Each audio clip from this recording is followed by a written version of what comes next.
वैसे तो पिछले 30 सालों से सुमित्रा जी इस घर को चला रही थी, लेकिन उम्र अब धीरे धीरे अपना असर दिखाने लगी थी। मम्मी जी क्या हुआ, हाथ में दर्द हो रहा है क्या? थोड़ा सा।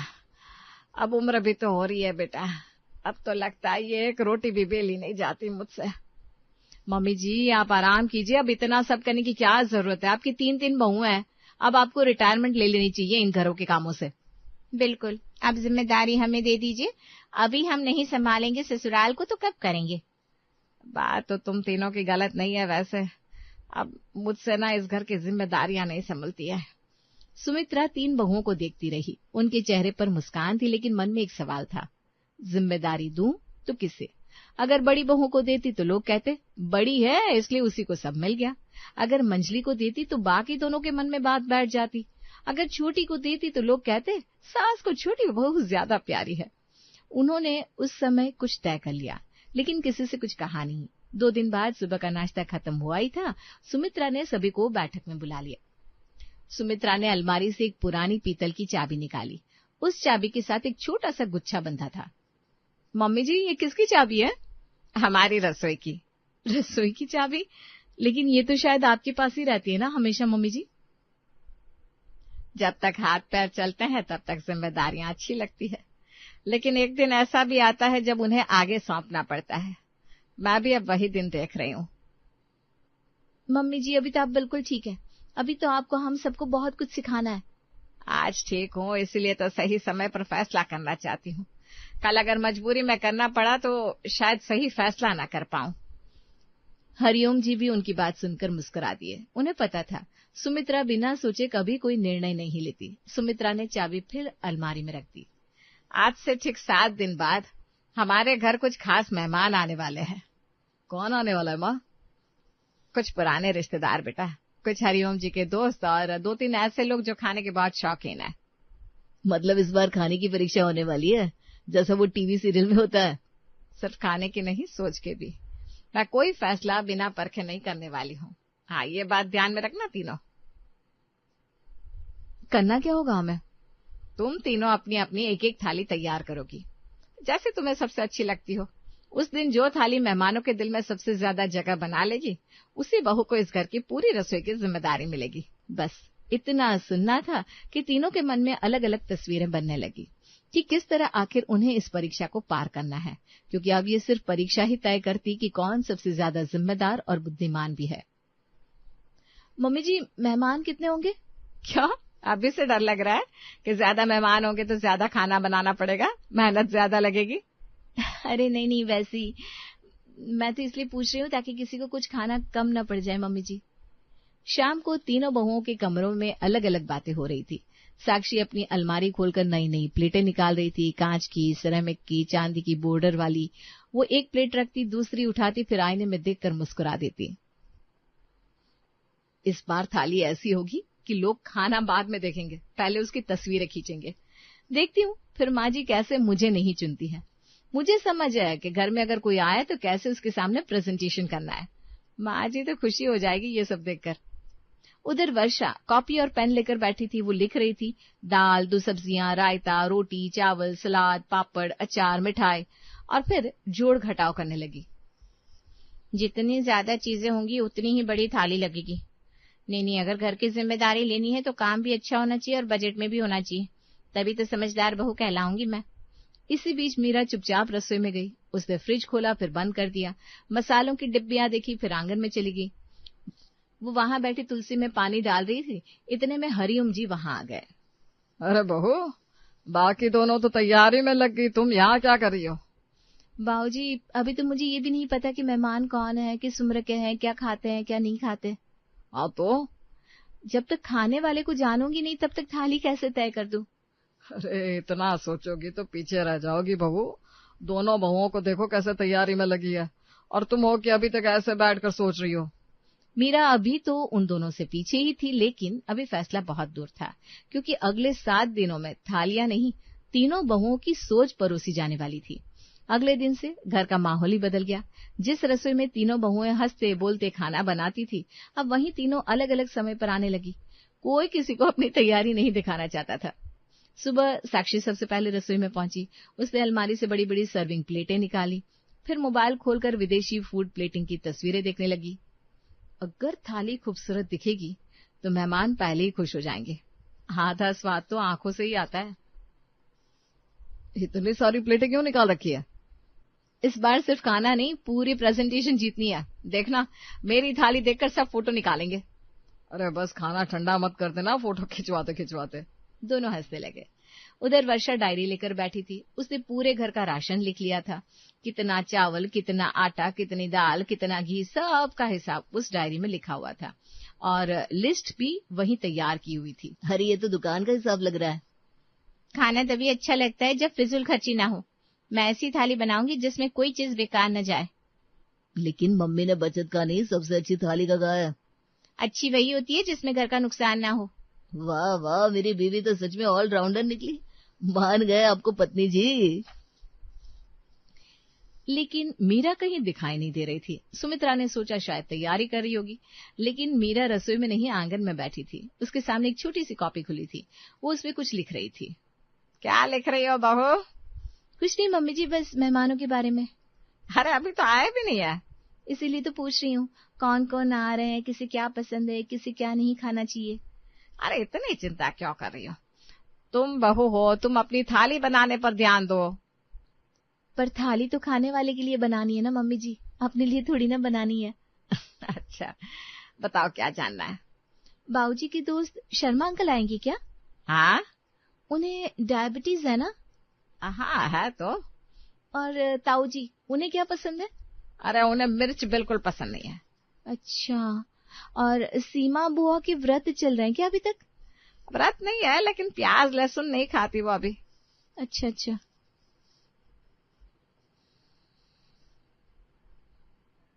अरे वाह, इतना होमवर्क?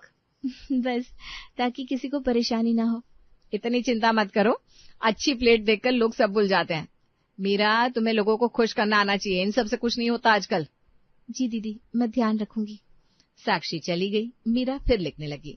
शाम को हरिओम जी बरामदे में बैठे अखबार पढ़ रहे थे, तभी मीरा ट्रे में चाय लेकर आई।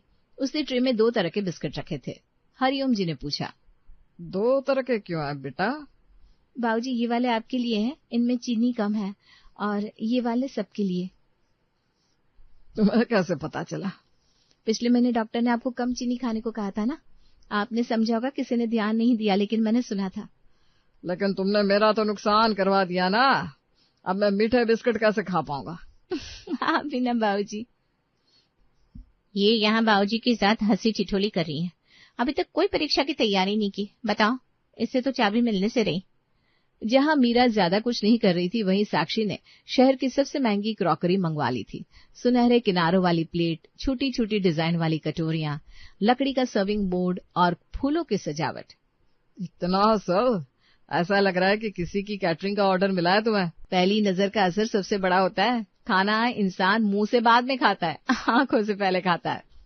और ये देखो, मैंने पूरे बाजार में सबसे सस्ती और बढ़िया सब्जियां ढूंढ ली। आधे पैसे बच गए। वाह मेरी बजट क्वीन। अभी इतनी भी तारीफ मत करो।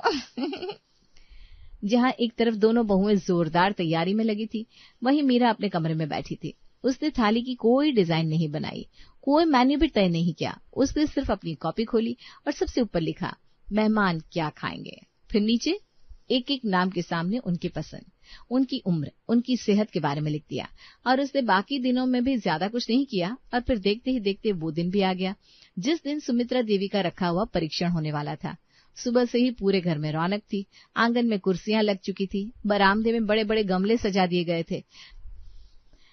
रसोई से घी, देसी मसालों और गरम फुलकों की खुशबू पूरे घर में फैल रही थी। दोपहर तक एक एक करके मेहमान आने लगे। कोई हरिओम जी के कॉलेज का दोस्त था, सुमित्रा की बचपन की सहेली, कोई दूर के रिश्तेदार। आज आप सभी को एक छोटा सा काम करना है। अरे पहले खाना खिला दीजिए, फिर काम भी करवा लीजिए। सभी हंस पड़े।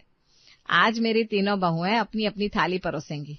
आपको सिर्फ इतना बताना है कि किस थाली ने आपका मन सबसे ज्यादा जीता। मतलब आज हम जज हैं क्या? बिल्कुल, लेकिन नंबर सिर्फ स्वाद के नहीं होंगे। बस दिल से बताइएगा कौन सी थाली सबसे अच्छी लगेगी। तीनों बहुओं ने एक दूसरे की तरफ देखा। आज 7 दिनों की तैयारी का फैसला होने वाला था। सबसे पहले साक्षी की बारी आई। 2 नौकर बड़ी सी ट्रॉली लेकर आए।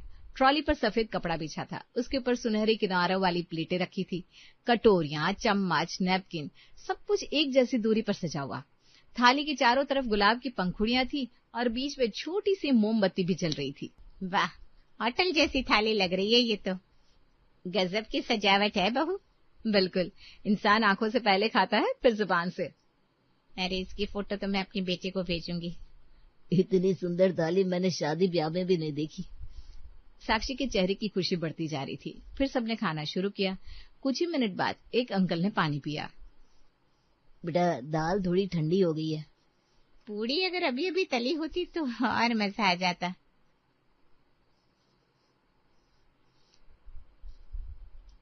ससुर जी के दोस्त।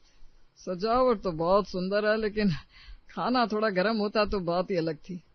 साक्षी मुस्कुराई जरूर, लेकिन पहली बार उसके चेहरे की चमक थोड़ी कम हो गई। अब वर्षा की बारी थी। उसने बड़ी सी स्टील की थाली रखी। थाली सचमुच भरी हुई थी। 4 तरह की सब्जियां, दाल, खिचड़ी, रायता, सलाद, रोटी, चावल, पापड़, अचार। अरे वाह, इसमें तो सब कुछ है। थाली की साइज देखो जरा, कितनी सारी चीजें रखी है। अरे आप गिनते गिनते थक जाएंगे कि आखिर आप लोगों को खाना शुरू कहाँ से करना है। बुआ जी, आप सब खाइए तो। दाल अच्छी है। अच्छी तो है, लेकिन आज तो हम कुछ खास खाने की उम्मीद लेकर आए थे।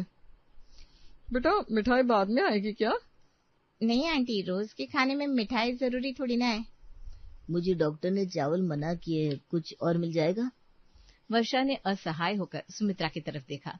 उसने सोचा ही नहीं था कि हर मेहमान की जरूरत अलग भी हो सकती है। अब पूरे घर की नजर मीरा पर थी। मीरा रसोई से बाहर आई। उसके हाथ में न कोई बड़ी ट्रॉली थी, न कोई महंगी क्रॉकरी, बस एक सादी सी स्टील की थाली, जिसे देखकर साक्षी और वर्षा ने एक दूसरे की तरफ देखा। हमारा तो फिर भी ठीक था, लेकिन इसकी तो इतनी छोटी थाली, मेहमान देखकर ही भाग जाएंगे। अब मुकाबला खत्म। समझो स्टील की थाली लेकर आई है ये, और मुझे तो ज्यादा डिशेस भी नहीं लग रही इसमें। लेकिन जैसे ही मीरा ने पहली थाली परोसी, सुमित्रा की आंखों में चमक आ गई, क्योंकि उसने एक जैसी थाली किसी को नहीं दी थी। एक थाली में शुगर फ्री लौकी की खीर थी, दूसरी में बिना लहसुन प्याज की सब्जी, तीसरी में कम तेल वाली मूंग दाल की कचौरी, चौथी में पनीर की स्वादिष्ट सब्जी थी। अरे मेरी थाली में तो नमक भी कम है, जैसे मैं घर पर खाता हूँ वैसे ही है बिल्कुल। ये तो आपकी दवाई चल रही है ना अंकल जी, इसलिए। अरे ये तो मीठी है, मुझे शुगर की बीमारी है बहू। नहीं आंटी जी, मिश्री और खजूर से बनाई है, मीठा बिल्कुल नहीं डाला। 5 साल बाद किसी ने मेरे लिए अलग मिठाई बनाई है। पूरा आंगन एकदम शांत हो गया। अब सवाल थाली का नहीं था, किसी ने किसी का ध्यान रखा इसका था। और उसी समय हरिओम जी ने देखा मीरा अपनी थाली छोड़कर एक बुजुर्ग अंकल की रोटी बदल रही थी, क्योंकि उनकी रोटी ठंडी हो चुकी थी। उसने बिना किसी को बताए नए गरम फुलके रख दिए। हरिओम जी मुस्कुराए और धीरे से सुमित्रा की तरफ देखने लगे। सुमित्रा ने भी बिना कुछ कहे सिर्फ सिर हिलाया। फैसला अब लगभग हो चुका था। मीरा की थाली खत्म होते होते आंगन में बैठे सभी मेहमानों के चेहरे बदल चुके थे। कोई अपनी थाली देख रहा था, कोई सामने बैठी मीरा को। मेरी कचौरियां तो बहुत ही ज्यादा स्वादिष्ट है, बिना किसी ज्यादा तेल के बनी बिल्कुल। बुआ जी, अगर और चाहिए तो मैं अभी लेकर आती हूँ आपके लिए। लेकिन सबके पास तो ऐसी कचौरियां नहीं है बहू। हाँ, क्योंकि सबकी पसंद अलग होती है ना। आपकी थाली मैंने आपके हिसाब से बनाई थी बुआ जी। तो आप बताइए, किसकी थाली सबसे अच्छी लगी? साक्षी बहू की थाली सबसे सुंदर थी, लेकिन हम खाना देखने नहीं खाने आए थे। और वर्षा बहू की थाली सबसे भरी हुई थी, लेकिन उसमें हम सब एक जैसे थे, जबकि हमारी जरूरतें अलग अलग थी। आज तीनों बहुओं ने मेहनत की है। एक ने आंखों को खुश कर दिया, दूसरे ने पेट भर दिया, लेकिन तीसरी ने दिल भर दिया। बेटा, तुमने खाना नहीं परोसा, तुमने हमें महसूस कराया कि हम इस घर में मेहमान नहीं अपने हैं, जिनके लिए तुमने अलग अलग उनकी पसंद की थालियां तैयार की थी। सुमित्रा धीरे धीरे उठी। उन्होंने अलमारी खोली और अंदर से एक पुरानी हल्की सी घिसी हुई स्टील की छोटी थाली निकालकर सबके सामने रख दी। उसे देखकर कोई कुछ देर तक समझ ही नहीं पा रहा था। मम्मी जी, ये इतनी पुरानी थाली? यह थाली मेरी सास की है। जब मैं इस घर में नई नई आई थी, तब यही उनकी सबसे पसंदीदा थाली थी। मैं हमेशा उनसे कहती थी, माँ जी, इतनी छोटी थाली में आपका पेट कैसे भरता है? तब उन्होंने मुझसे एक बात कही थी। उन्होंने कहा था, थाली का आकार कभी मत देखना बहू, उसमें परोसी गई नियत का आकार देखना।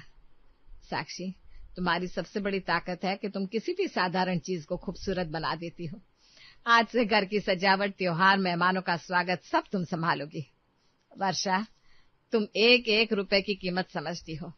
इस घर का खर्च, हिसाब किताब और बजट आज से तुम्हारे जिम्मे, क्योंकि बचत भी घर चलाने की सबसे बड़ी कला है। और मीरा, रसोई सिर्फ रोटियां बनाने की जगह नहीं होती। रसोई वो जगह होती है जहां हर इंसान की जरूरत बिना मांगे समझी जाती है। आज से इस घर की रसोई तुम्हारी है। लेकिन मम्मी जी, मैं अकेले कैसे संभालूंगी? किसने कहा अकेले करना है? उन्होंने साक्षी और वर्षा का हाथ पकड़कर मीरा के हाथ पर रख दिया। आज किसी एक की जीत जरूर हुई थी, लेकिन सुमित्रा के लिए उनकी तीनों बहुओं की कीमत बिल्कुल एक जैसी थी। रसोई तुम्हारी होगी, लेकिन घर तुम तीनों मिलकर चलाओगी। तीनों बहुओं की आंखें भर आई। उन्होंने पहली बार एक दूसरे का हाथ मजबूती से पकड़ लिया। शाम को सारे मेहमान जा चुके थे। रसोई में 3 बहुएं साथ बैठी थी। साक्षी ने हंसते हुए कहा, मीरा, कल से मुझे भी सिखाना कि लोगों की पसंद कैसे याद रखती हो। और मुझे आपसे ये सीखना है कि साधारण थाली भी इतनी सुंदर कैसे दिख सकती है। और दोनों मेरे पास आना। महीने का हिसाब बिगड़ा ना तो सबसे पहले मैं ही डांटूंगी। आखिर सबसे छोटी थाली जीत गई। जीती थाली नहीं, जीत मीरा की सोच की हुई है, उसके कैरिंग स्वभाव की हुई है, जो सबके बारे में सोच रही थी कि आखिर किसको क्या पसंद आने वाला है। लेकिन एक बात है, जीत तो तुम्हारी भी हुई है। मेरी? वो कैसे? क्योंकि तुमने किसी एक बहू को नीचे नहीं दिखाया, तीनों को अलग अलग जिम्मेदारियां दी जिसमें वे सक्षम है। और देखो, आज हमारे घर की रसोई क्या रौनक है। सुमित्रा ने रसोई की तरफ देखा, जहां तीनों बहुएं मिलकर रात का खाना बना रही थी, और उसी पल सुमित्रा को यकीन हो गया, उन्होंने रसोई की चाबी किसी बहू को नहीं, सही सोच को सौंपी है। क्योंकि घर की सबसे बड़ी रसोई सबसे बड़ी थाली से नहीं चलती, बल्कि सबसे छोटी थाली से चलती है, जिसमें अपने हिस्से से पहले सामने वाले की जरूरत परोसी जाती है। कहते हैं कुछ लोगों को खाना सिर्फ पेट भरने के लिए पसंद होता है, कुछ लोगों को स्वाद के लिए, लेकिन कुछ लोग ऐसे भी होते हैं जो रसोई में सिर्फ खाना नहीं बनाते, उनकी कल्पना को पकाते हैं।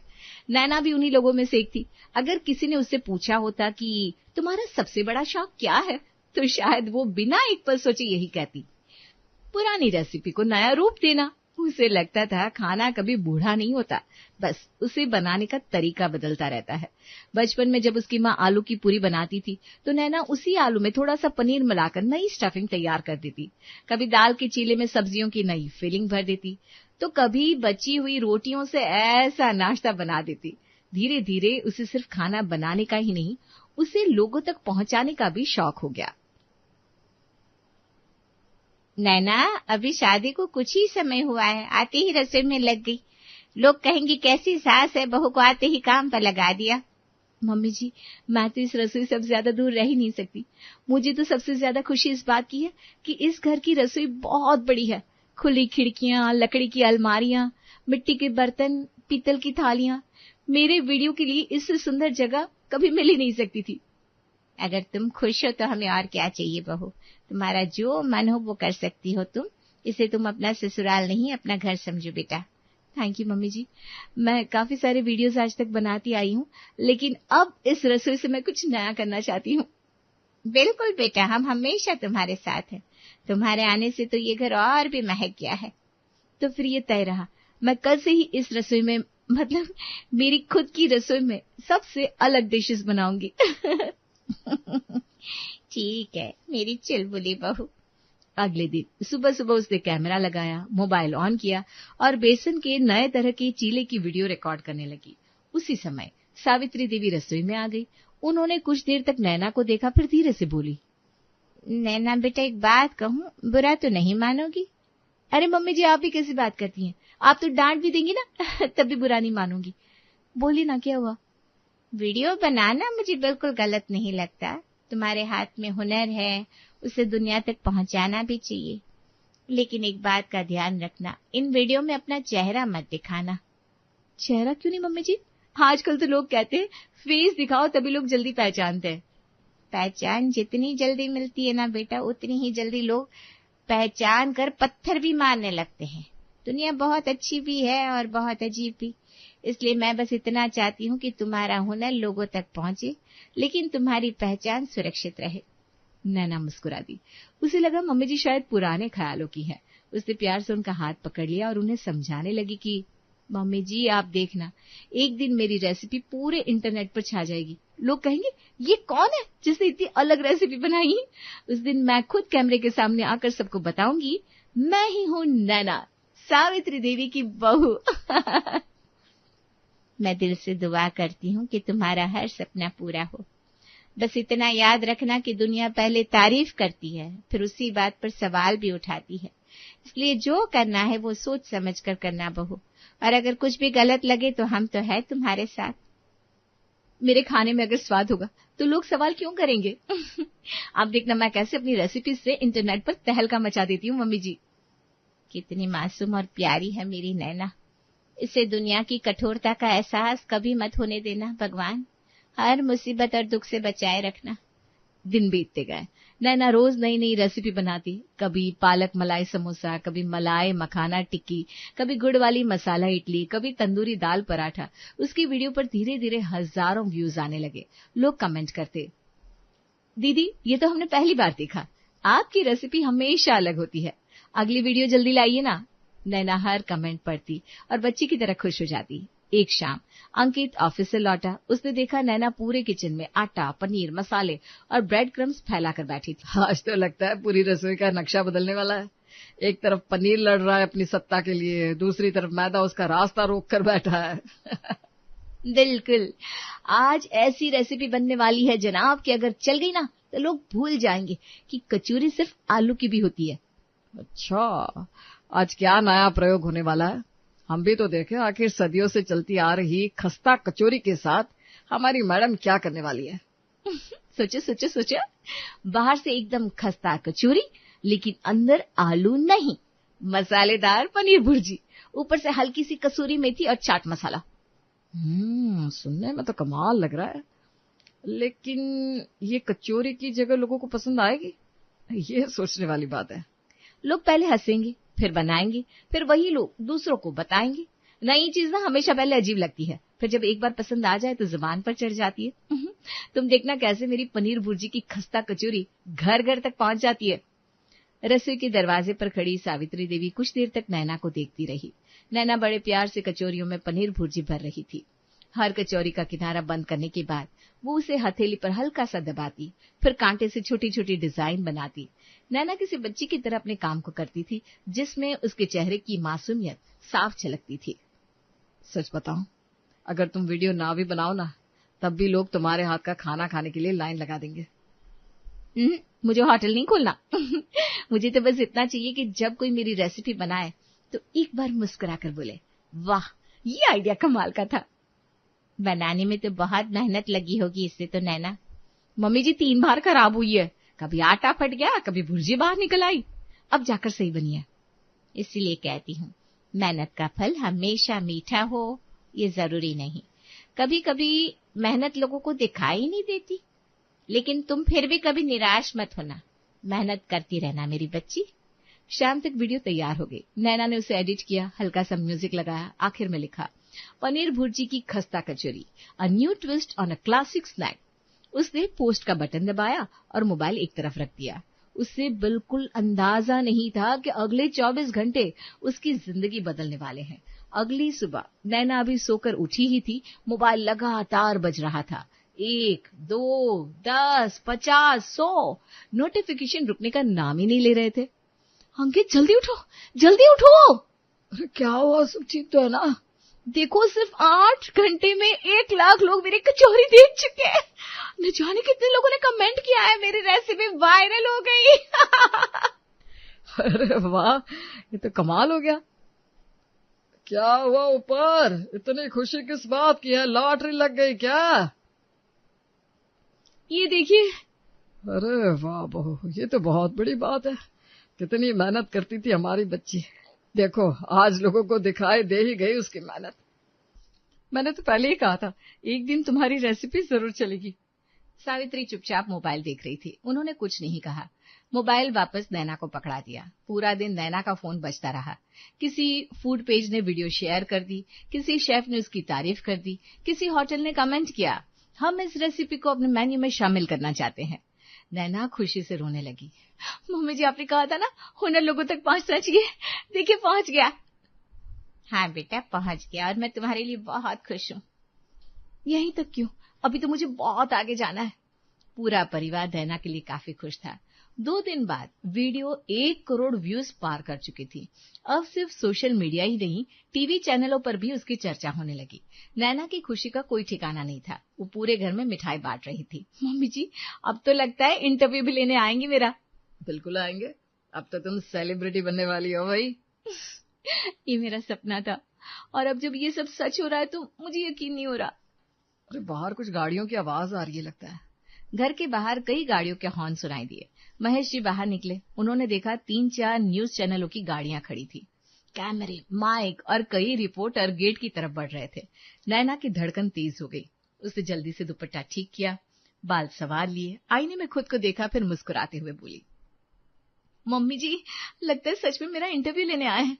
जाओ, आज पूरी दुनिया को बता दो कि मेरी पत्नी कितनी शानदार कुक है। अगर ये लोग तुम्हारी तारीफ करने आए हैं तो मुस्कुराकर बात करना, लेकिन अगर ये लोग सवाल पूछने आए हैं तो हर सवाल का जवाब देना जरूरी नहीं है। तुम निराश मत होना किसी भी सवाल पर उनके। अरे मम्मी जी, इतनी अच्छी रेसिपी पर कोई सवाल क्यों करेगा, आप बेवजह चिंता कर रही हैं। उसने मुस्कुराकर दरवाजा खोला और जैसे ही बाहर कदम रखा, दर्जनों कैमरे एक साथ उसी की तरफ घूम गए। माइक उसके सामने आ गए। उसे लगा अब उससे उसकी रेसिपी के बारे में पूछा जाएगा, उसकी मेहनत के बारे में पूछा जाएगा। लेकिन पहला सवाल सुनते ही उसके चेहरे की मुस्कान गायब हो गई। क्या आप वही नैना है जिन्होंने आलू की कचौरी को बिगाड़ कर उसमें पनीर भुर्जी भर दी? बिगाड़ा नहीं है, मैंने बस एक नया स्वाद बनाने की कोशिश की है। जिन लोगों को पसंद आए वो बना सकते हैं, जिन्हें पसंद ना आए तो पारंपरिक आलू की कचौरी वैसे ही बना सकते हैं। लेकिन सोशल मीडिया पर लोग कह रहे हैं कि आप भारतीय खाने की परंपरा के साथ खिलवाड़ कर रही हैं। क्या सिर्फ वायरल होने के लिए आपने ऐसा किया? नहीं, मैंने कभी वायरल होने के लिए खाना नहीं बनाया। मुझे खाना बनाना पसंद है, इसलिए बनाती हूँ।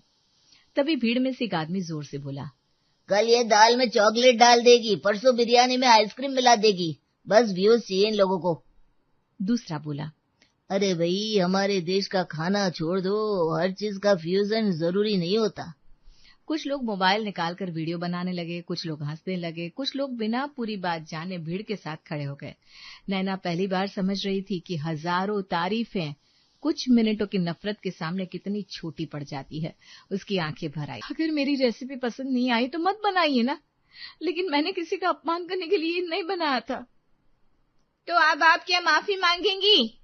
ये सुनते ही नैना की आंखों से आंसू निकल पड़े। उसने कभी सोचा भी नहीं था कि एक कचौरी उसे कटघरे में खड़ा कर देगी। वो कुछ बोले बिना अंदर जाने लगी। उसी समय सावित्री देवी दरवाजे से बाहर आ गई। उन्होंने नैना का हाथ पकड़ लिया, फिर बहुत शांति से मीडिया की तरफ देखा। बेटे जरा 1 मिनट, अब मैं भी 2-4 सवाल पूछ लूं? जी पूछिए। यहाँ जितने लोग खड़े हैं, क्या सबको आलू की कचौरी पसंद है? और क्या यहाँ सब लोग सिर्फ वही खाते हैं जो आपके दादा परदादा खाते हैं? और पास्ता, मोमो, बर्गर, मंचूरियन तो खाते ही होंगे ना? तो फिर अगर एक लड़की ने अगर अपनी रसोई में अपनी पसंद से एक नई कचौरी बना दी, तो इससे हमारे देश का खाना खत्म कैसे हो गया? आपको उसकी रेसिपी पसंद नहीं आई तो मत बनाइए, किसी ने मजबूरी थोड़ी ना रखी है। लेकिन एक बात समझिए, इसने ये वीडियो किसी की भावनाएं दुखाने के लिए नहीं बनाया था। इसने बनाया था क्योंकि इसे खाना बनाने से खुशी मिलती है। आप लोग 5 मिनट की खबर बनाकर चले जाएंगे, लेकिन आपकी एक एक शब्द किसी इंसान के दिल में सालों तक रहते हैं। आज आप लोग कैमरा लेकर यहाँ खड़े हैं, इसलिए सोच समझकर सवाल पूछिए, क्योंकि सामने कोई नेता नहीं खड़ा, कोई अपराधी नहीं खड़ा। एक ऐसी लड़की खड़ी है जो सुबह से शाम तक रसोई में खड़ी होकर नई नई चीजें बनाती है, सिर्फ इसलिए कि लोगों के चेहरे पर मुस्कान आ सके। पहली बार देखा है कि कोई सास बहू की वकालत कर रही है। अगर उसकी रेसिपी गलत है तो उसे मत बनाइए, लेकिन उसके हुनर को गलत मत कहिए। और सबसे बड़ी बात, किसी संवेदनशील इंसान को इतनी नफरत मत दीजिए कि वो अपने सपनों से ही डरने लगे। पूरा माहौल बदल चुका था। कुछ रिपोर्टरों ने धीरे धीरे अपने माइक नीचे कर लिए। एक रिपोर्टर आगे आया। उसने नैना से कहा, हमें माफ कीजिए, शायद हम भी भीड़ के साथ बह गए। हमें आपकी मेहनत के बारे में पूछना चाहिए था, सिर्फ विवाद के बारे में नहीं। बाकी लोग भी चुपचाप वहां से जाने लगे। कुछ ही मिनटों में गेट के बाहर फिर से सन्नाटा था। उस रात नैना अपने कमरे में बैठी थी। कैमरा अलमारी में रखा था, मोबाइल बंद था, रसोई भी पहली बार सूनी लग रही थी। क्या सोच रही हो बेटा? मम्मी जी, अब मैं कोई वीडियो नहीं बनाऊंगी। क्यों? क्योंकि आज समझ में आ गया, लोग रेसिपी नहीं देखते, बस गलती ढूंढते हैं। मैं इतनी मजबूत नहीं हूं कि रोज रोज ये सब सुन सकूं। यही वजह थी कि मैं तुम्हें अपना चेहरा दिखाने से मना करती थी। मुझे तुम्हारे हुनर पर कभी शक नहीं था, मुझे दुनिया की आदतों का डर था। तो आपने पहले बताया क्यों नहीं? मुझे लगा आप पुरानी सोच की है, इसलिए मुझे सामने आने से रोक रही है। लेकिन अगर मुझे पता होता कि ऐसा कुछ होगा तो मैं कभी इन वीडियोस के चक्कर में ही नहीं पड़ती। मैंने तुम्हें नहीं बताया क्योंकि तुम कुछ गलत नहीं कर रही थी। मैं तुम्हें बचाना चाहती थी क्योंकि मुझे पता है तुम्हारा मन कितना कोमल है। मुझे यही डर था कि कहीं तुम्हारे मन को कोई चोट ना पहुंचा दे। आपने सही पहचाना था मम्मी जी। अब मेरी हिम्मत ही नहीं हो रही है इस कैमरे को फिर से पकड़ने की। लेकिन मैं तुमसे कह रही हूँ ना, उठाओ फिर से कैमरा, फिर से नई डिश बनाओ और गर्व के साथ अपना चेहरा दिखाकर वीडियो बनाओ बेटा। मम्मी जी, इतना सब होने के बाद आपको लगता है मुझे फिर से ये सब करना चाहिए? जो सावित्री देवी नैना को हर बार कुछ न कुछ कहकर रोक देती थी, आज वही उसे खुलकर सबके सामने आने के लिए कह रही थी। नैना को कुछ समझ में नहीं आ रहा था कि आखिर इस बार उसकी सास का मकसद क्या है। जानती हूँ, मैंने ही तुम्हें अपना चेहरा दिखाने से मना किया था, लेकिन अब तुम्हें अपने डर को जीतना है। एक माँ अपने बच्चे को हर खतरे से बचाना चाहती है, लेकिन वो ये कभी नहीं चाहती कि वो कमजोर बने। इसलिए तुम उसी हंसी के साथ, उसी हिम्मत के साथ, उसी उत्साह के साथ वीडियो बनाओ। और कोई तुम्हारे साथ हो या ना हो, हम सब तुम्हारे साथ हैं। आपने ये बातें मुझे पहले क्यों नहीं समझाई मम्मी जी? क्योंकि कुछ बातें समझाई नहीं जाती बेटा, वक्त खुद समझा देता है। और इसका मतलब ये नहीं कि हम इस सीख को किसी बुरे सपने की तरह लेने लगे। कुछ पल दोनों चुप रही। फिर सावित्री ने कैमरा उठाया और नैना की हथेली पर रख दिया। लेकिन नैना को अब इस कैमरे से भी डर लगने लगा था, जिसे देखकर कभी वो उत्साहित हो जाया करती थी। मम्मी जी, अब शायद मुझसे नहीं होगा। मुझे ये कैमरा देखकर वो रिपोर्टर्स की बातें याद आने लगती है। अगर आज तुमने डर की वजह से कैमरा बंद कर दिया तो जीत तुम्हारी नहीं, उन लोगों की होगी जिन्होंने तुम्हें रुलाया है। तुम वही नैना हो जिसने बची हुई रोटी से नई डिश बना दी, जिसने कचौरी में नया स्वाद ढूंढ लिया। फिर कुछ लोगों की बातों से अपने सपनों का स्वाद फीका क्यों होने दे रही हो? बेटा, दुनिया की सबसे आसान चीज है किसी की आलोचना करना, लेकिन सबसे मुश्किल काम है हर आलोचना के बाद भी मुस्कुराकर अपना काम करते रहना। वीडियो बनाओ, नई रेसिपी बनाओ, गलती होगी तो सीख लेना, तारीफ मिले तो शुक्रिया कहना, और नफरत मिले तो अगली रेसिपी में उसे आटे की तरह गूंथ कर और मजबूत हो जाना। नैना की आंखों से आंसू बह निकले, लेकिन इस बार दुख के नहीं, हिम्मत के। अगली सुबह रसोई में फिर कैमरा लगा था। लाइट जल चुकी थी, मोबाइल रिकॉर्डिंग पर था, लेकिन इस बार कैमरे के पीछे सिर्फ नैना नहीं खड़ी थी। उसके ठीक बगल में सावित्री देवी मुस्कुरा रही थी। नैना ने कैमरे की तरफ देखकर कहा, नमस्ते दोस्तों। आज की रेसिपी शुरू करने से पहले एक बात, हर नई चीज हर किसी को पसंद आए ये जरूरी नहीं, लेकिन अगर किसी का हुनर आपको पसंद ना आए तो उसे ठुकराइए, उसे तोड़िए मत, क्योंकि एक रेसिपी दोबारा बन सकती है, लेकिन टूटा हुआ आत्मविश्वास दोबारा बनने में बहुत समय लेता है। कैमरा चलता रहा। रसोई में फिर से खुशबू फैलने लगी और सावित्री देवी के चेहरे पर पहली बार सुकून था। उन्हें पता था आज उनकी बहू वायरल होने की नहीं, मजबूत बनने की शुरुआत कर रही थी।